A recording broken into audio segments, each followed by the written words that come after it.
In this problem 5.73, we're to establish whether this cable, this cable, and this cable are strong enough to support this when the maximum force or maximum tension in each of these cables has to be less than 100 newtons.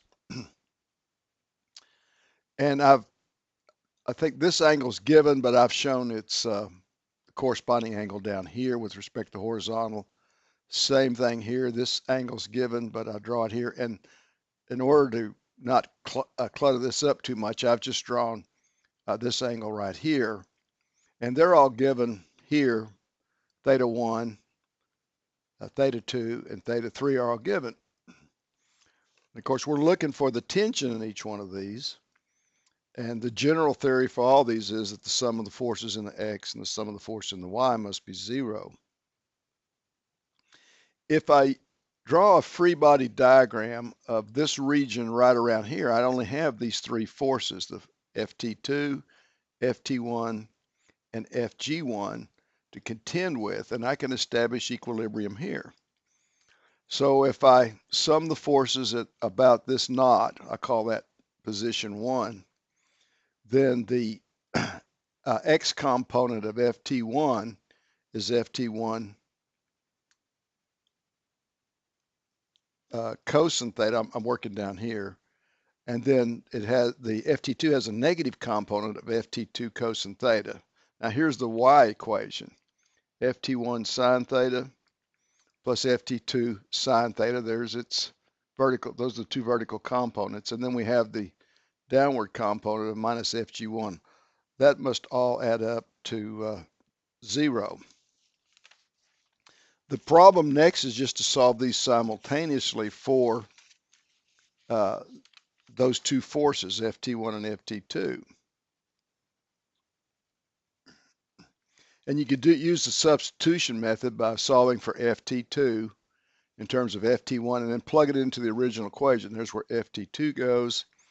And then you have a little trigonometry right here when you actually collect terms for Ft1. And a good thing to notice is that this expression right here involving the sines and cosines are nothing more than the sine of the sum of the two angles, theta 1 plus theta 2. Okay, so Ft1 can be found in terms of the cosine of theta 2 and the sine of the sum of two angles. So when you plug in the numbers here, then you get Ft1 is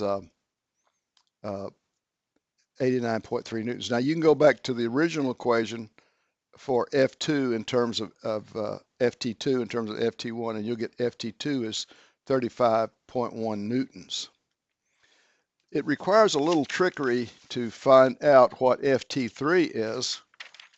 And the idea behind this is, well, I'll go back to the original picture, and you will note in this picture that